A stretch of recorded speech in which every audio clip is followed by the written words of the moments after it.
The paper I'm holding is darker than the others, stiff with age, its edges rough as if it survived fire, chains, and silence.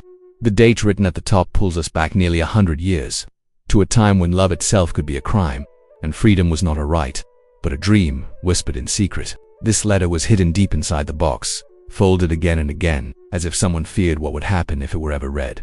The handwriting is careful, restrained, like every word had to be weighed before being allowed to exist. Before we open it, understand this is not just a love story. It is a confession written in an era where loving the wrong person could cost you your life. And once we begin reading, there'll be no way to look at the past the same way again. The letter opens with a hesitation that feels alive even now, as if the writer paused countless times before allowing the ink to touch the page. The date reads August 14th, 1923, written in a careful hand that betrays both education and fear. The first lines are not romantic, but cautious, almost coded. The writer speaks of heat pressing down on the land, of cotton fields stretching farther than the eye can see, of nights where silence was not peace, but surveillance.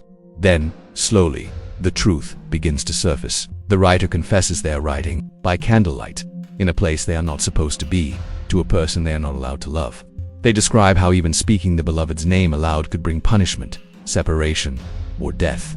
This was a world divided by chains, by ownership, by laws that claimed to define who deserved humanity. And yet, within that cruelty, something impossible had grown. The writer admits that loving this person feels like treason against everything they were taught, but also like the only honest thing they have ever known. From the very first paragraph, it is clear, this letter is not meant to survive. It is meant to confess. As the letter continues, the writer reveals how the two of them first met, not through romance, but routine. Early mornings, shared glances, brief exchanges stolen between orders barked by overseers. The beloved is described not by name at first, but by details: the scar above their left brow, the way their hands tremble after long days of labor, the way their voice lowers when speaking truths meant only for trusted ears. The writer admits they were raised to see this person as property, as lesser, as something owned, and yet over time, those lies began to rot from the inside. The letter speaks of guilt, deep, consuming guilt for being born into freedom, or the one they loved was born into bondage.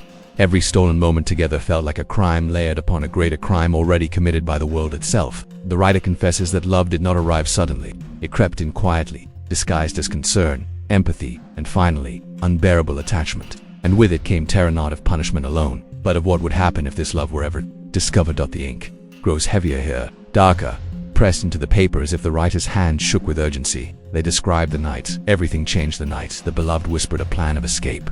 Freedom, spoken softly, like a prayer that might shatter if said too loudly. The writer recalls the fear that flooded them, not just fear of losing status or safety, but fear of losing the person they loved forever. The letter admits something shocking. The writer had access to documents, to money, to roots whispered about only in secret circles. They could help. They could make it possible.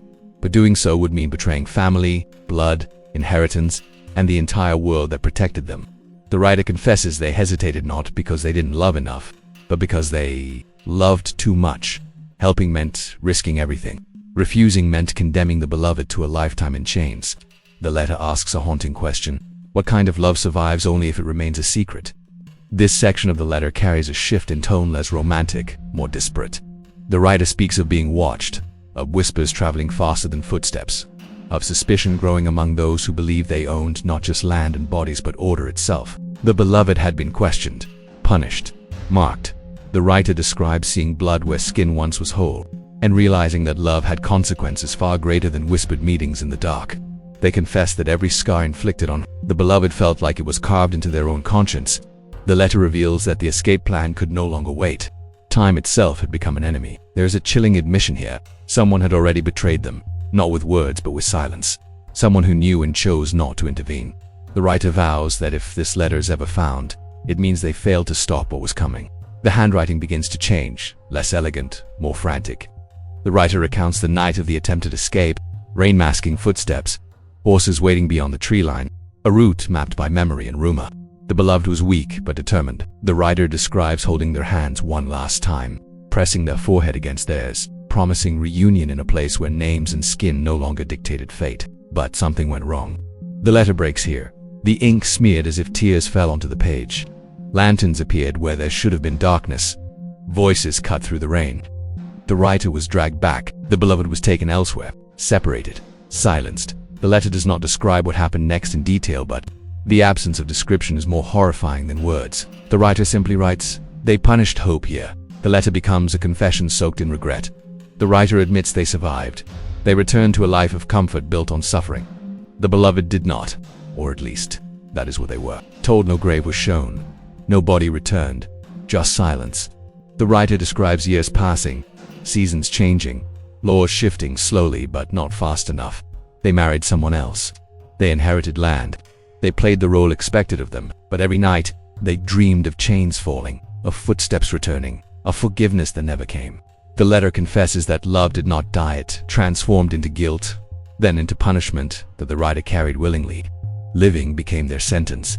This part reveals something unexpected. Decades later, the writer claims to have seen the beloved again, older, scarred, free, passing through town under a different name. Their eyes met but neither spoke. The letter trembles with disbelief. Had the escape succeeded after all?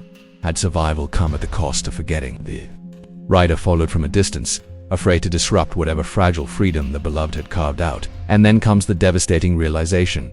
The beloved did not recognize them. Freedom had demanded a different identity, a life erased to survive. The writer realizes then that love can outlive memory, but memory does not always survive love. The letter turns inward, philosophical, heavy with truth. The writer acknowledges that helping late is not redemption, that regret does not undo damage. They confess that this letter is not an attempt to be forgiven but to be honest at last. They write that history remembers laws, wars and victories, but forgets the quiet betrayals that happen in moments of fear. The writer states plainly, "I loved you, and I was not brave enough." This admission is written larger than the rest, pressed deep into the paper as if meant to scar whoever reads it.